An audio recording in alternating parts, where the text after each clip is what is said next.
if that'll ever happen. I think we do that every year. Every year. And I get excited thinking, it's gonna be different. Like, we're gonna see something different. Yeah, It's man. just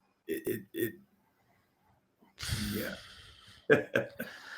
Welcome back to the Texas Recruited Film Twitter page. We are back live with another segment highlighting programs, getting coaches talk about the program, getting ready for the new basketball season. Tonight we have Hillcrest basketball coach Kelan Jones. What's going on, man? Not a lot, man. Just preparing, getting ready to, the routine of off season and trying to set the tone, get the mindsets right and expectations and just trying to work and get better every day if we can. Yeah, give us a little insight into what you do during your off season with them. Well, for me, I think for us, man, it's the biggest thing is, of course, weight room, strength and conditioning.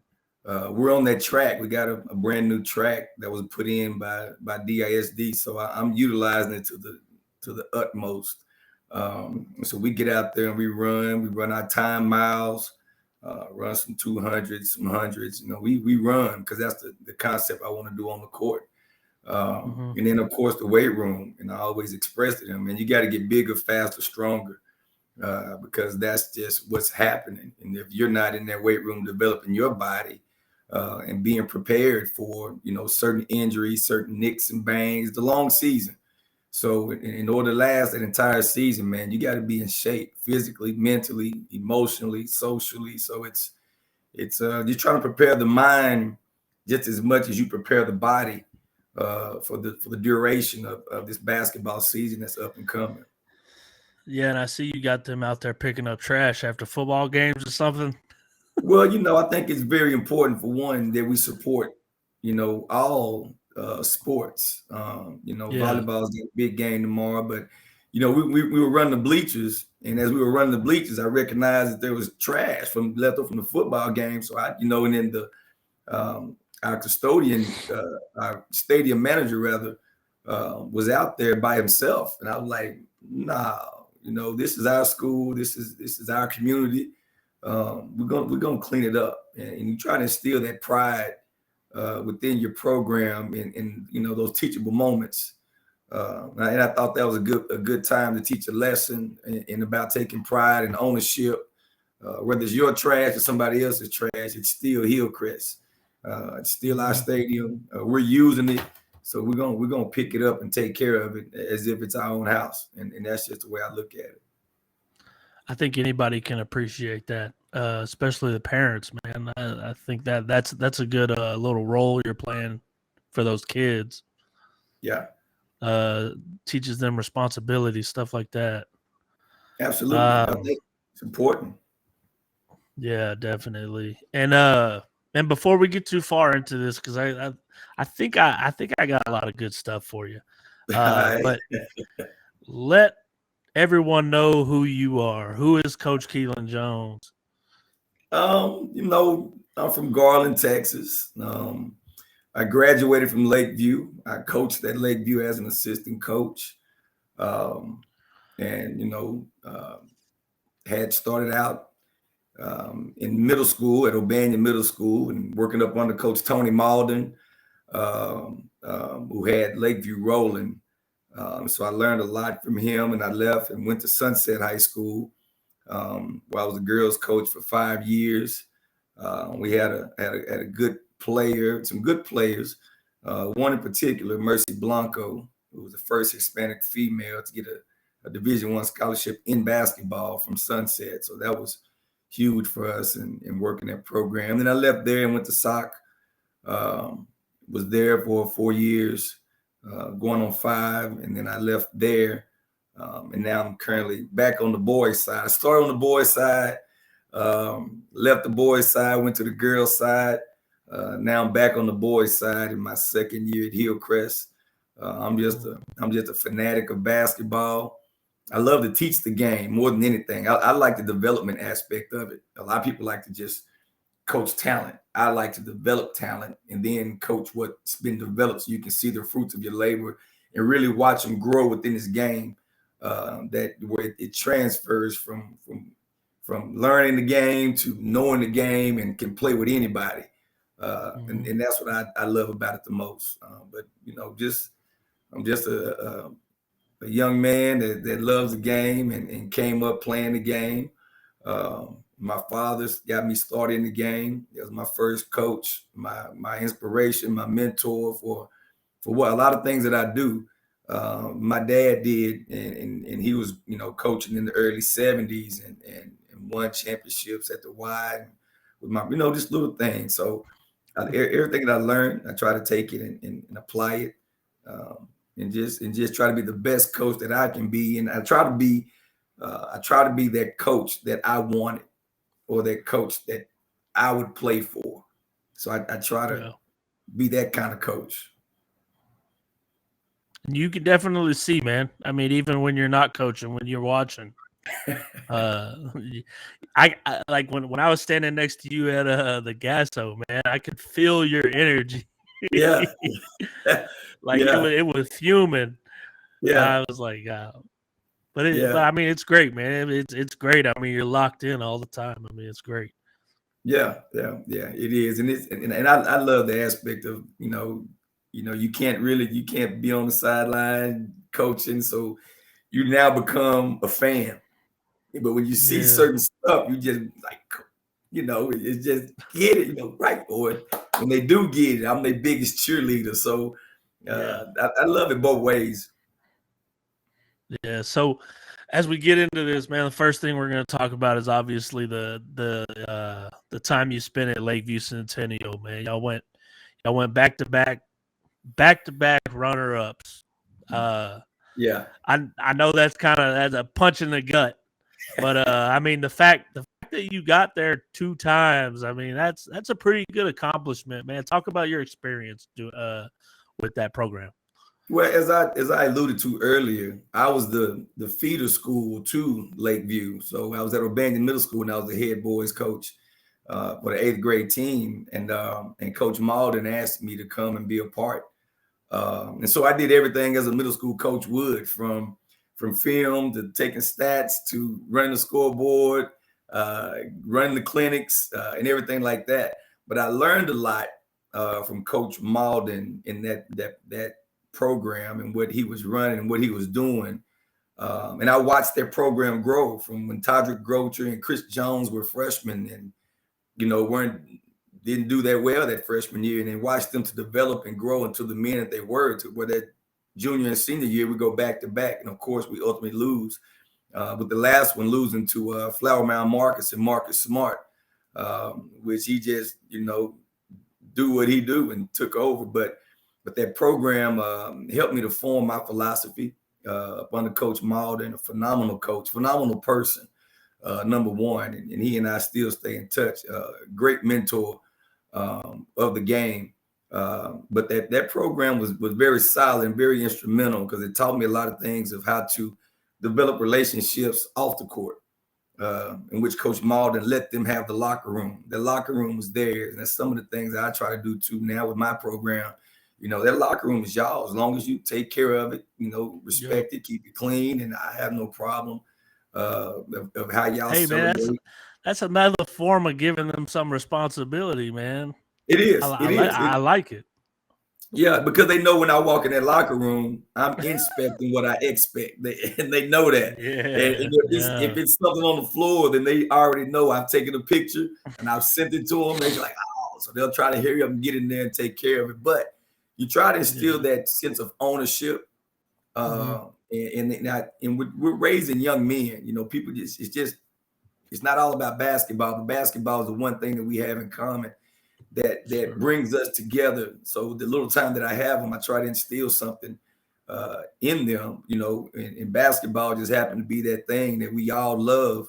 But within basketball, as you and I know, you learn a plethora of things, and you end up being with people you never would speak to or know of, or meet families, and then they become lifelong friends, all because of a ball that bounces, or because of the environment that was created by the coach, the coaches, the coaching staffs, expectations, and just accountability, and all those things help shape and form young men. And regardless of what nobody says, everybody remembers a high school coach.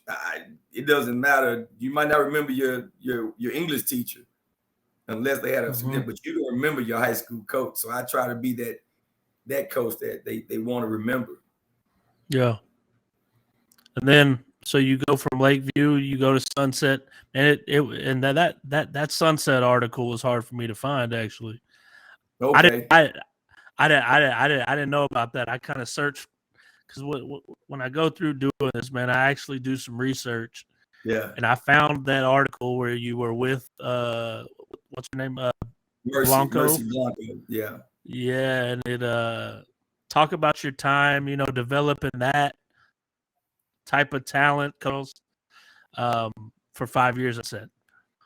And just ironically, we were talking about that today in my office. I have a ball I tell a story, a ball that the girls had gave me and my assistant coach, he's with me now, Coach Pierce.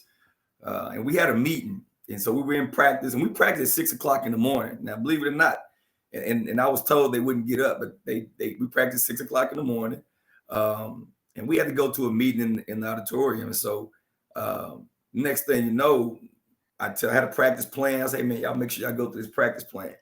When we come back, they're drenched in sweat. You can tell they've been going at the practice plan. So I look at Coach Pierce. I said, I think they getting it. Then they came out. You have the ball with the cover, the little glass.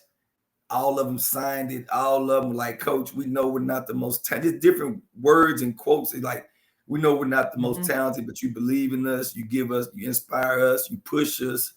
And at that moment, I felt like I was making a difference, because one thing about coaching girls, it teaches you to coach. And not only that, when you're coaching at a particular school that might not have the best talent, as Sunset didn't have the best talent, but they played hard and they worked their butt off and they did whatever I asked them to do. And we had some success, within that. But it really taught me how to coach, I think.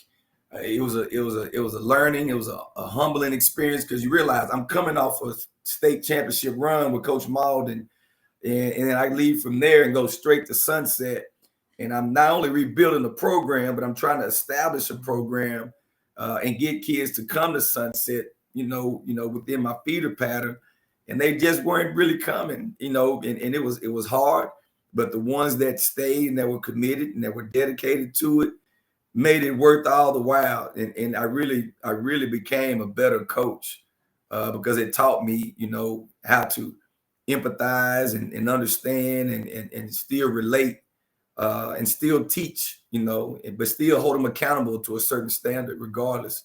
We're going to go and play hard. I tell them the only time we stop is if you hear a horn or a whistle. And that's just my motto. We're not going to stop. And it's just, but it taught me a lot, and I love them for that. And I grew as a coach and as a father by coaching at Sunset. Yeah, and then you go on to South Oak Cliff. You get the head job at the South Oak Cliff girls job. Another program that you're going to have to build up. And y'all end up going to the playoffs. I think all 5 years you were there. Yeah. And I believe 3 out of the 5 teams that knocked all out ended up going to state. Y'all, yes. so y'all did some tough ones. Yes. Yes. And but I mean, you managed to win almost 20 games every year, and you damn near didn't lose in district. Right. Which is great. Talk about, another, you're going there to have to build another program, and how you get them to buy in every year like that. I think we're going in again. I have a good mentor, friend, somebody I trust with me, and I spoke of him earlier, which is Coach Pierce. He's been with me the whole time I've been in Dallas, from Sunset to SOC and to now at Hillcrest. He's on the coaching staff. But I think for one, you have to have people that believe in what you believe in. And when you have people that believe what you believe and push what you push, it makes it a lot easier. But I think the number one thing is you have to establish some form of discipline and a level of expectation.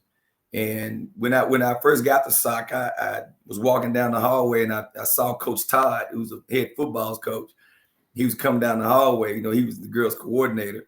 And he said, "You Coach Jones?" I said, "Yeah." He's like, "You the head girls coach?" I said, "Yeah." He said, "Good luck." He said, "Them girls something else." And so I knew going in that I was going to have to establish right off the top expectations, and that's what I did, and that's what I always do. I think because I don't go in trying to be their friend because we're not peers. So I go in setting a level of expectation, and I always tell my teams, I'm not going to dummy down what I do. Either we're going to meet it or we're going to exceed it. I don't believe in coaching gender. I coach basketball.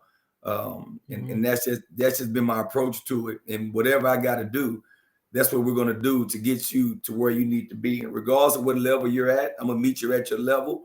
And it's my job as the coach to raise that level. But if you got good assistants and you got people that's willing to work and put in the work, then you won't have nothing but success because you're all pushing for something that's greater than yourself. And if you're consistent with it, consistency is the key. I hold myself accountable as well as I do my coaching staff, along with my players. But I think that was the number one thing, was establishing a form of discipline, respect. And now let's go to work. After they knew that I wasn't playing, and it didn't matter how good you were on the team, if you're not meeting the standards, you won't be on this team. So once that line was set, then they understood, okay, he mean business, and that's how we got it rolling, and they just knew. And then they started to self-correct where I didn't have to do it. They were correcting themselves and letting the young one, hey, we don't do that. Hey, you can't do that. Hey, he gonna say something. So by doing that, you start to build that program that you want, because now it's self-running, and it's a level of expectation, and it's just a matter of going up against and I guess Carter, and yeah. And then Frisco Liberty and Coach Reed. Liberty, So I mean, me and Coach Reed spoke before we played our game. We were like, man, whoever wins this game is going to win state. And he and I both knew that, and that was one heck of a game, man. And I give my hats off to him because he's done a great job over there at Frisco Liberty, and still is.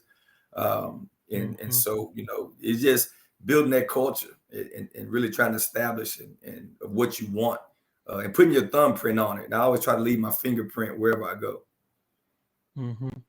And I guess people that don't want to buy in, kids that don't want to buy in, will weed themselves out. Absolutely. Yeah. And I always say I've never kicked anybody off my team. You remove yourself on your own. I don't do it. It's just, I'm going to be consistent. And either you're going to buy in or you're not, but I'm not going to toe the line. It's one way or the other. So choice is yours. So before we move on to the team that you have now, team that you had last year, how do you change anything? Do you do anything differently as far as coaching girls and coaching boys? As far as, the athleticism is different. The speed of the game is different.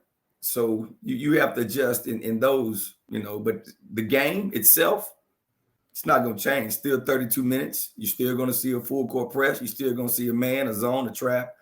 So whatever the case may be. So coaching the game, no. Who I coach, yes. Just like every year, you have to make the adjustment to what your talent level is. If you got 8 seniors going out, which we had last year, but then, you got to adjust to what do you have? And you got to coach what you have. And what I like to run, I might not be able to run it this year. I might be able to run it 2 years down the line. So I don't necessarily change the way I coach. It just depends on the team, and what we can and cannot do and what we're good at. and how do we eliminate the other team from being what they're good at, is what it boils down to. So I try to make sure I look and have a good assessment of my team. Talking with my coaches. I got, guys that know basketball. I got Craig Roberts that knows basketball, and I got another young man I picked up named Derek Easter. So it just depends on the level of talent that you have. You have to have, you can be the greatest coach in the world, but if you don't have players to match what you want to do, it's not going to matter. You still got to have those guys to execute it. So on to get the job at Hillcrest. You're going into a situation where your team is very young, but you're flooded with talent. Y'all make the playoffs in your first year. Yeah. You run into a Kimball team that is super loaded. Probably, I mean, I was at that game. I know it was tough for Mike and those guys, King. I'm sure they learned a lot from that game. I'm sure they watched video over that game. Yeah. Because Kimball was like, I mean, they were outrageous last year. Probably should have won state had nothing happened, but I agree. Life happens. Yeah. Did your team exceed your expectations last year? Or did they do exactly what you thought they would do? I wouldn't say they exceeded. They stepped up. I knew what we had and what we could do with what we had. Again, being a first-year coach, you're putting your thumbprint in, so they're still learning you, and different systems, different style of play, or different verbiage, and then you got to look at it too. I have freshmen that are coming off of COVID that really haven't been in school for 2 years. So really, I've got sixth graders coming up playing varsity basketball that are in eighth grade. They're in eighth grade, but so yes, we learned a lot. They learned a lot. But I think what I know for a fact that the best teacher in this game of basketball is experience, and we grew up. And we learned some things, and we saw who we are, and we saw where we needed to improve, and what steps we had to take to grow. And Nick Smith did a phenomenal job with that group. Despite of all the different things that went on, he still had to put those kids and get ready to play and coach and deal with that. So I give my hats off to Nick. And they still almost won.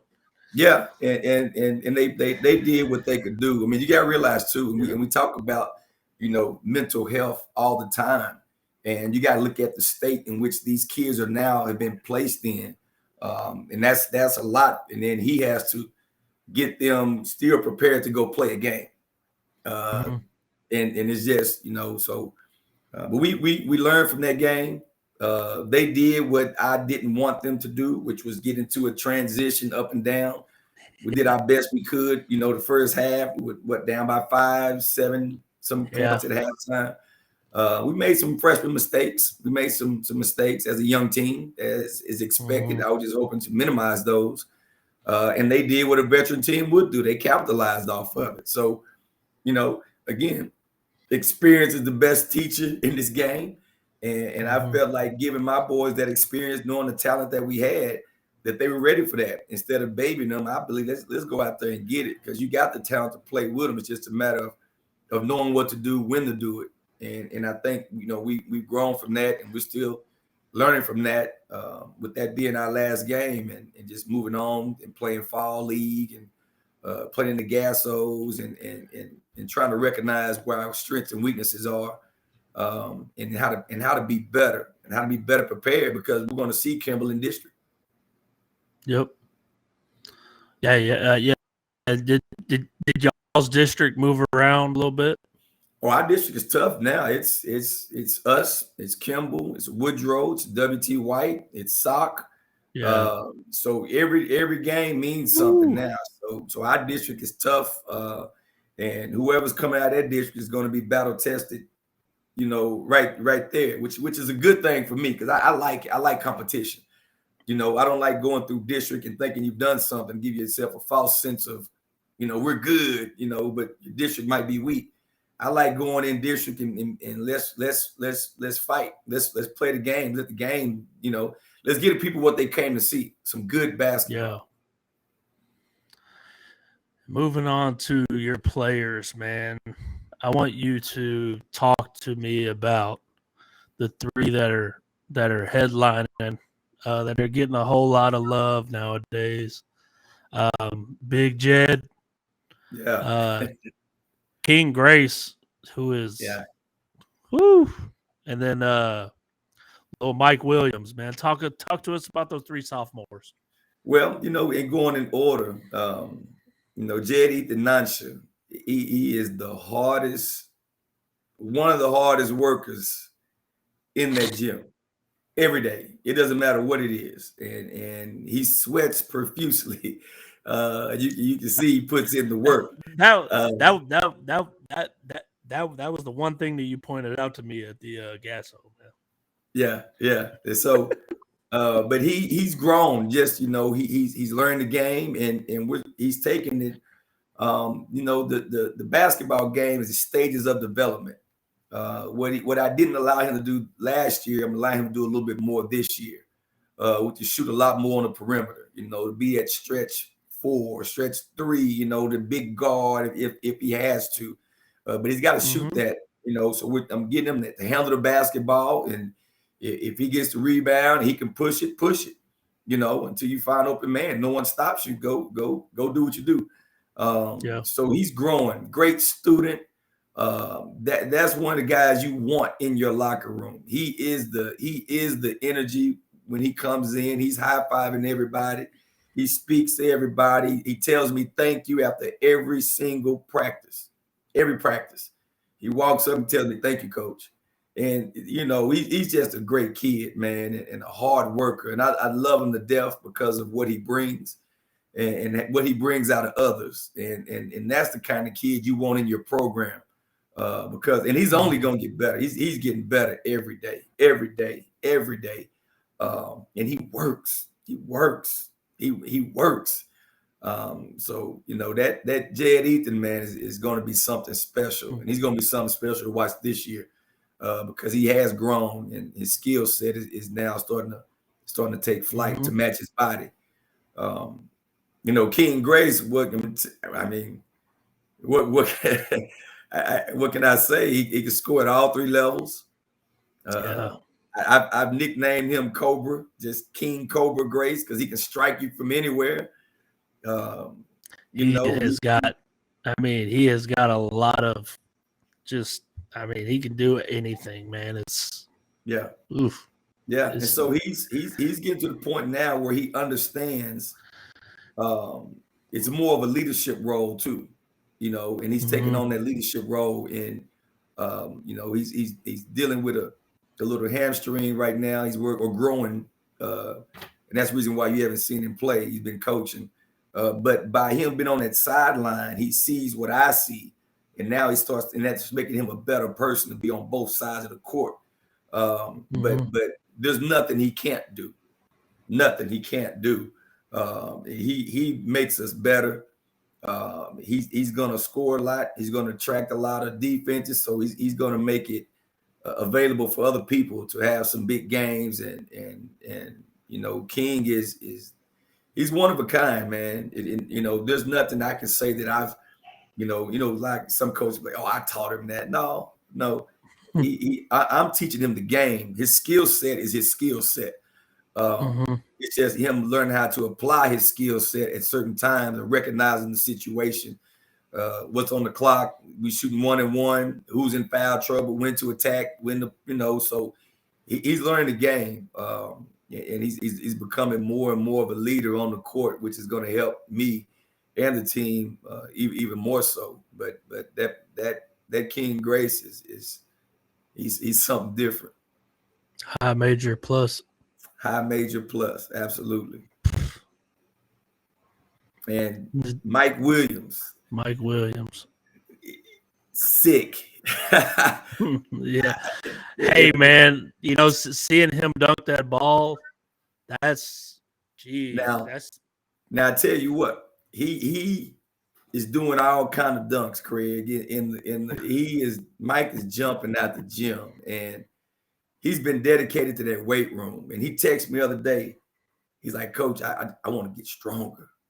And I love that he's recognizing his weaknesses, and he's becoming. Mike is naturally a quiet person, but he is more vocal. He's talking, he's stepping up, and again, my young guys are the leaders, and I'm loving that because they get to lead for a long time, and it's going to be scary because they all getting it together, and they're believing in one another. But Mike can go anywhere he wants with the ball. The ball's on a string.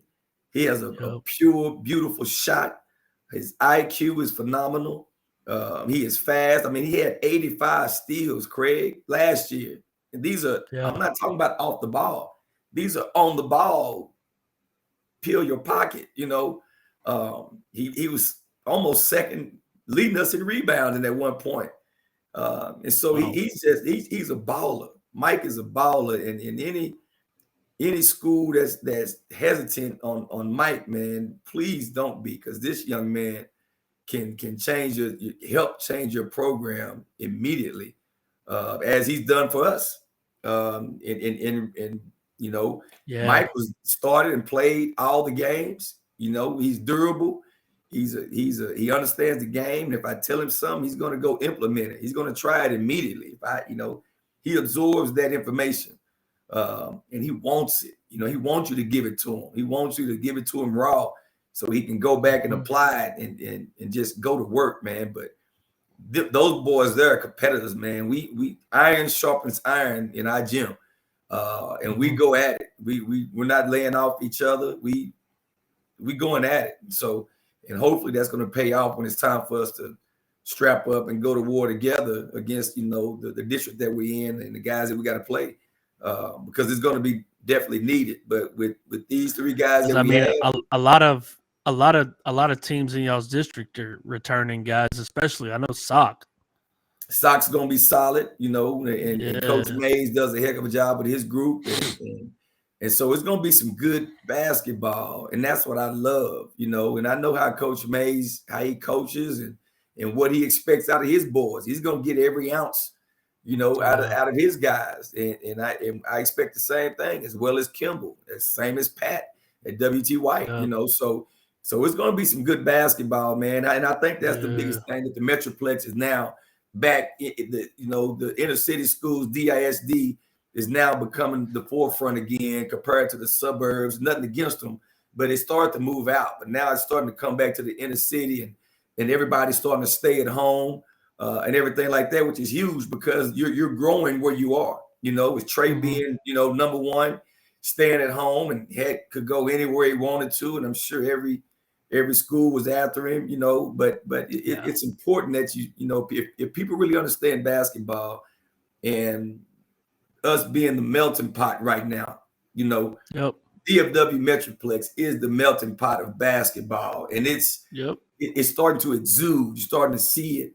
The way the guys are playing, the development, and you watch them year to year to year. And you watched us when we played Woodrow Wilson at Woodrow, and watched us grow from there. That was when I found out what kind of energy you had, because me and you had some words on Twitter after that.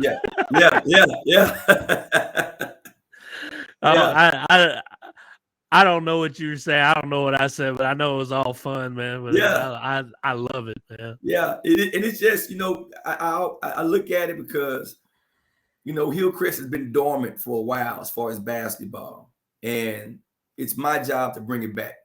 And you know, and I can only do it. I can't ask for energy if I'm not creating it.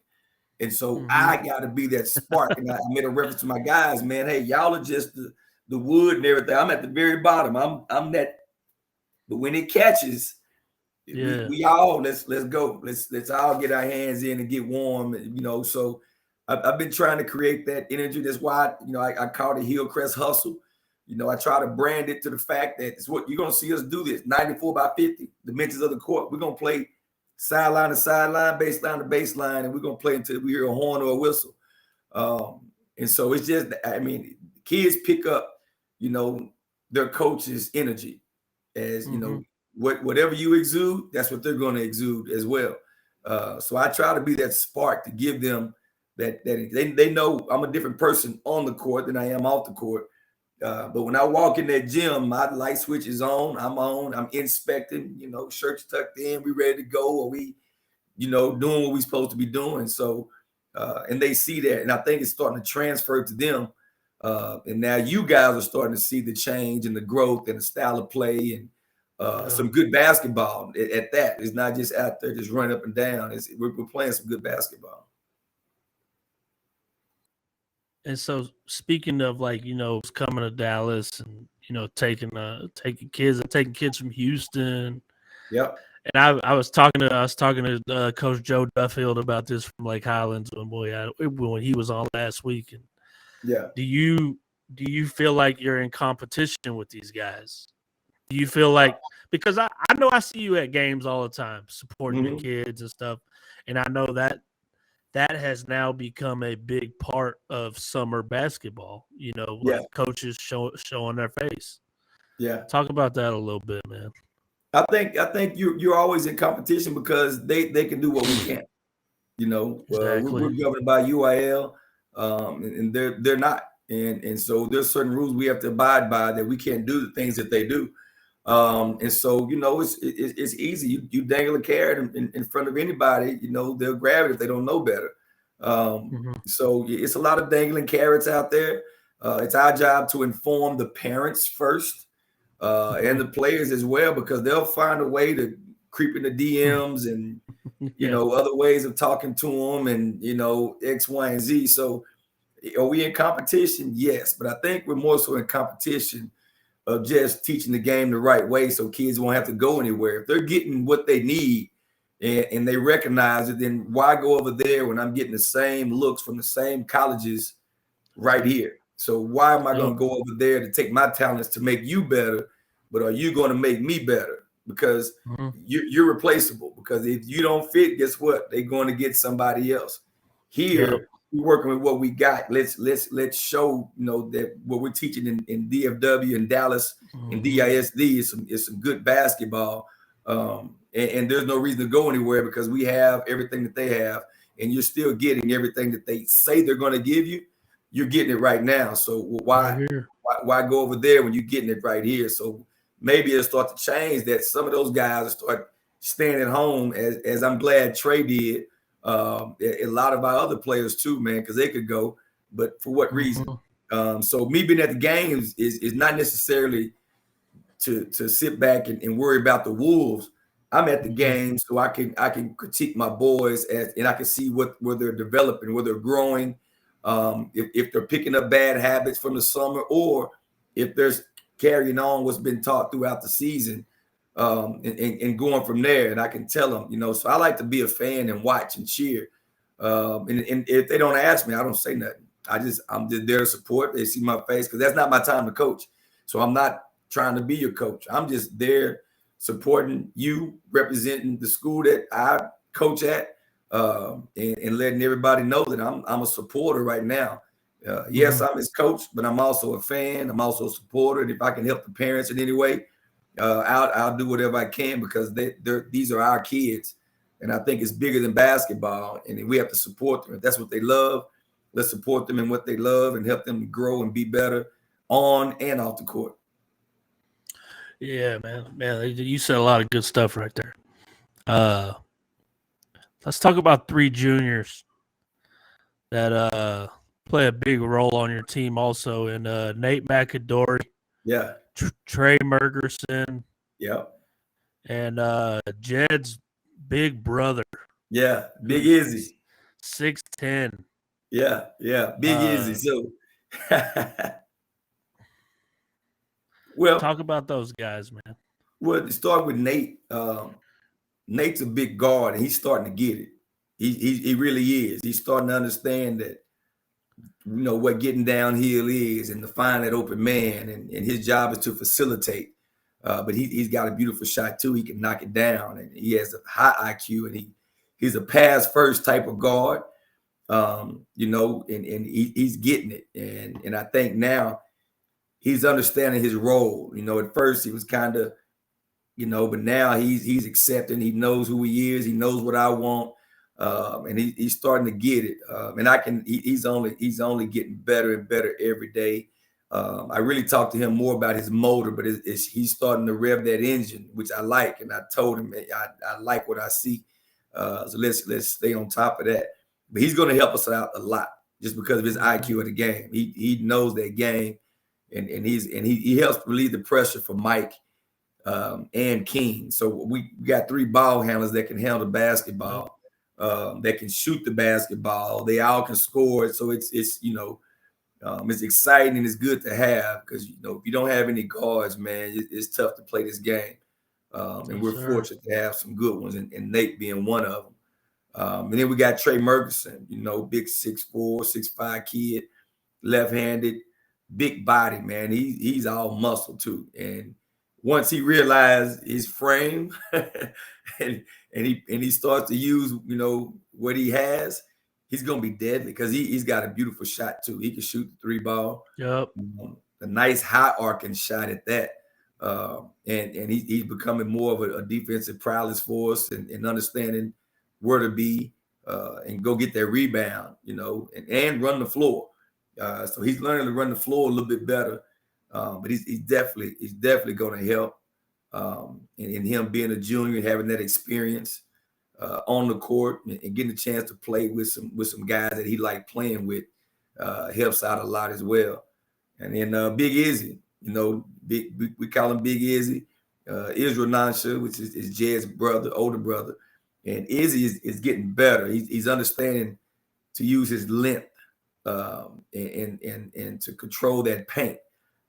His footwork is getting a lot better. But he runs. That big boy runs. Izzy can run. And we're working on his shot. His shot is getting better.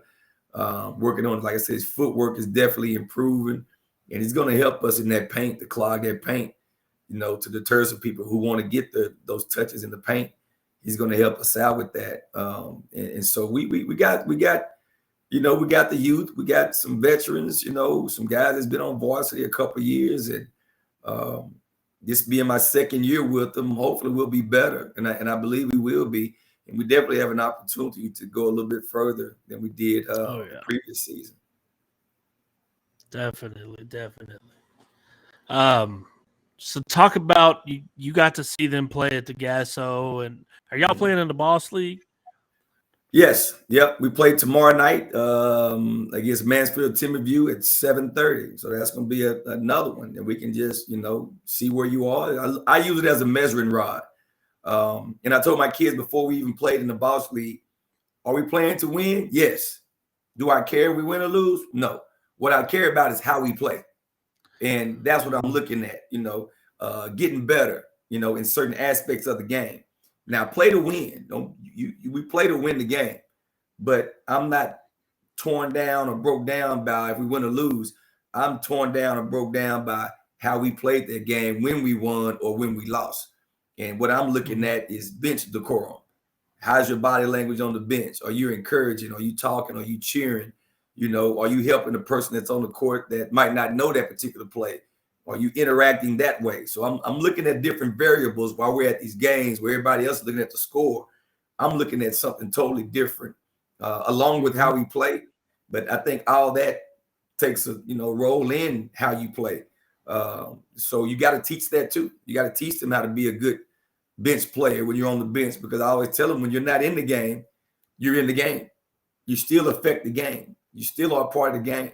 So don't think just because I'm on the sideline, I'm not being looked at and bad body language, because that camera's watching, Coach Jones is watching. And if your body language is bad, if you're not cheering, you're not encouraging, then you don't need to be in the game, because you're in the game when you're on the sideline. Before you even get in the game, you're in the game. So, I look at a lot of things. So the Boss League helps out a lot, which is a lot of good teams, a lot of good talent. The Boss League has been, very successful over these past couple of years. But you got your top teams in it, which helps. And that's that iron sharpens iron. That's the reason why I think the DFW Metroplex has some of the best basketball, because we play each other and we're not afraid to play in the fall leagues and don't worry about, trying to be on the national schedule and go do this. For what? We right here. These teams are coming to play us. Exactly. So it's the Boss League does a good job. The Gasso does a good job of matching up teams and putting them on. So it's been very advantageous for us. It's helped us to grow and learn and come back and recognize where our strengths and weaknesses are and what we do to improve. And again, I just look at it as a measuring rod. Where are we right now? And has the needle moved from where we were last year compared to where we are now? And if that answer is yes, then we're doing something right. If we're taking steps back, then we're not doing that. But yes, our needle is moving. We are growing. And so, I'm glad. I told my staff this morning, we had our staff meeting. I said, I like where we are right now. I like where we are and how the kids are playing, how they're interacting. And the kids like each other, man. They genuinely, Craig, these guys here, it's something else, and that means a lot. I mean, they look like they have fun when they play together. So yeah, so that means a lot, man, and I'm glad. And we got a good buy-in. We got a good buy-in with the coaching staff, the players, the parents. Administration is phenomenal at Hillcrest. You got to have that support system all the way around the board.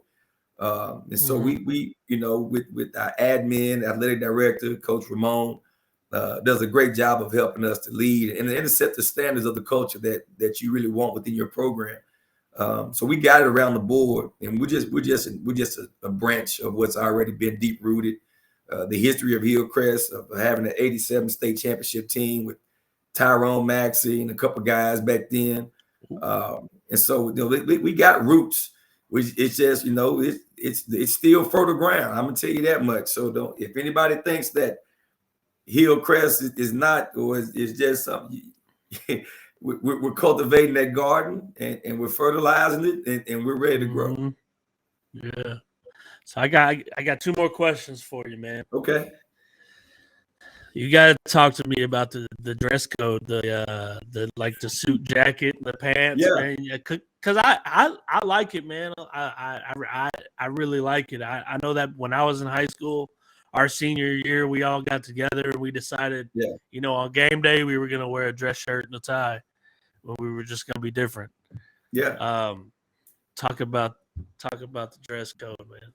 Well, I think it's very important that you establish being in a program, and they're going to leave high school and they're going to go to a program.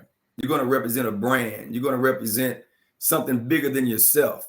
And so I think, dressing up on game days or whether we have any other events, you can put on that coat. You know how to put on a tie. You know how to dress up. You know how to, look a certain way. And then you are a representative of your family first. Then you're representative of the school, and then you're representative of the program. But I thought it was very important that in establishing a program that you establish a culture of you're in a program, so you know what it looks like when you get ready to go to college. And they tell you, here goes your schedule. This is what you're wearing. This is what you have to do. It's nothing new to you. So I think that's part of the learning curve that we got to teach our kids too, that some of them miss that aspect of. They think everything's just on the court, but they're not ready for that microphone to be put in their face and how to speak and how to act and how to be and how to represent that brand. And this is the brand, and I'm a representative of this brand. So we did the jackets from Carlton Dixon in Reveal Suits, who they do the suits for the Hall of Fame. They do the suits for a lot of guys across the country. And we happen to be the first high school team ever in Reveal Suits to get the suits done. We just had a new measurement for our new guys that are coming in.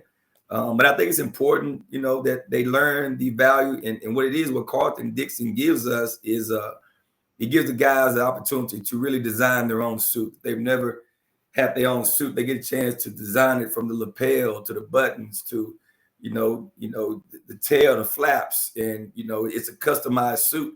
And so it's theirs, and he gives them that experience that he does with everybody else. And so I appreciate, Carlton for giving us that opportunity. I reached out to him as soon as I got the job at Hillcrest because I knew my vision. I knew what I wanted to do. And I really want to extend that to all the schools in Dallas and the Metroplex. Let's dress our guys up. and get them to walk into the gym looking professional. Because you look good, you feel good, you play a different way, and everybody knows who you are. And I think that's important. I don't mean to pause you just for a second. Do you remember because I remember like it was yesterday, when Montrose Christian came down here to play South Oak Cliff in 2000, like I think it was 2005 or 2006, when they had Kevin Durant. Yep. And they brought that team down here. They had and it was Shady and Yep. all those guys from Stock. And the one thing that stood out to me, man, was when they walked in the gym. I didn't realize until they walked in, but he had Grievous Vasquez was his point guard at Montrose Christian. And that was a beast. I mean, they were all in suits. Yep. And I'll never forget that they were getting made fun of. And Grievous Vasquez was just talking to the crowd. He was just, I love it. But it was cool to see, man. Yeah. But I think people can appreciate it, man. Because it does make the kids look good, and again, man, you're teaching life lessons, man. Yeah. And we had an alumni. He doesn't like for his name. He don't like but Matt Martinez is an alumni of Hillcrest, and he saw my vision. So of course I got the red jackets, but he bought them whole suits, blue suits. He said it's important that our kids have a suit to wear no matter what, regardless, So what we see, we only see the red suits, the game day and stuff like that, but we've also wear our blue. He's bought them blue suits, white shoes, tennis shoes to match, and he's been a great supporter to help me to push my vision as to what I want to do with these young men. Because some of them didn't have suits, they've never had a suit, didn't know how, never had a tailor-made suit at that. That reveal, give us that opportunity. So we've had some people that recognize my vision and that are helping me, that are behind the scenes that you don't see. So it's not me. It's a lot of a lot of us. Conversation, a lot of help that's helping me, and I'm very grateful and thankful to have alumni, friends. Mr. Sotelo, who's the former principal who brought me to Hillcrest, give me that opportunity and recognizing my talents and what I can and cannot do. And our principal now, who allows me to continue to do what I do, Mr. Flory, who's phenomenal, man. He's stepped in where Mr. Sotelo left off, and he's rolling with it. But his vision, along with the vision of the school, the vision of the district, and my vision within itself, and I can only control Hillcrest boys basketball. And so if I can control it, I'm definitely going to make sure we look a certain way.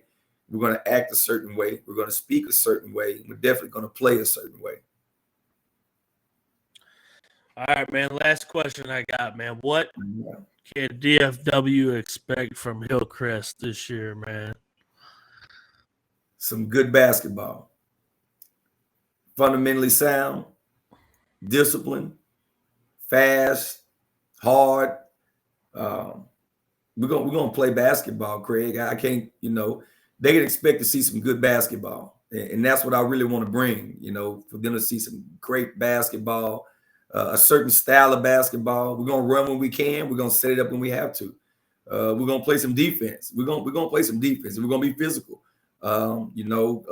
Kimmel was able to kind of push us around a little bit last year, so we learned from that. So we're going to be different in that perspective. At the same time, too, we've lost some games at the end where we didn't learn how to win the game, and now we know how to win. So you're going to see a lot of things come into play. But like I said before, we got some good ball players. King Grace, Michael Williams, Nate McAdory, Jed Nonsha, Trey Mergerson. So we got, I got a young man named Cade Vance too. He's as fast as a whip and can shoot the ball as well and plays great defense. So we got some guys. We got some good role players. Of course, we got some guys that can be on the court for a long period of time. But overall, You're going to expect to see some exciting basketball. I expect us to pack that gym out, all because of, the expectation is high, and I love it. I want that expectation. I'd rather you have an expectation than for you not to have anything. But as I tell my boys all the time, either we're going to meet or exceed the level of expectations, and mine are very, very high. And so I'm never satisfied. I'm always hungry. I'm always pushing, trying to find ways we can grow and be better, and how we can, make Hillcrest look good and proud, and also bring back that winning tradition, and make DISD proud of what we're doing, on and off the court, with our kids and with the parents and the community. So I look forward to this season. Got some heavy hitters on the schedule. We got Red Oak, we got Carter. We're in the Thanksgiving Hoop Fest. We got Prosper Rock Hill. So we got some guys that I wanted that type of schedule, that preseason that's going to prepare us for when we get to district. We've already been battle tested, and we will have seen a little bit of everything. So. Put us down, man, and you're more than welcome to come to the gym anytime. And I thank you for the platform and the opportunity to speak and to talk about the program and the kids, man. And what you do, man, is phenomenal, Craig. You help a lot of people, and your platform is doing a great job. And for myself and other coaches and other people within the DFW community. So for that, man, I tip my hat off to you and thank you.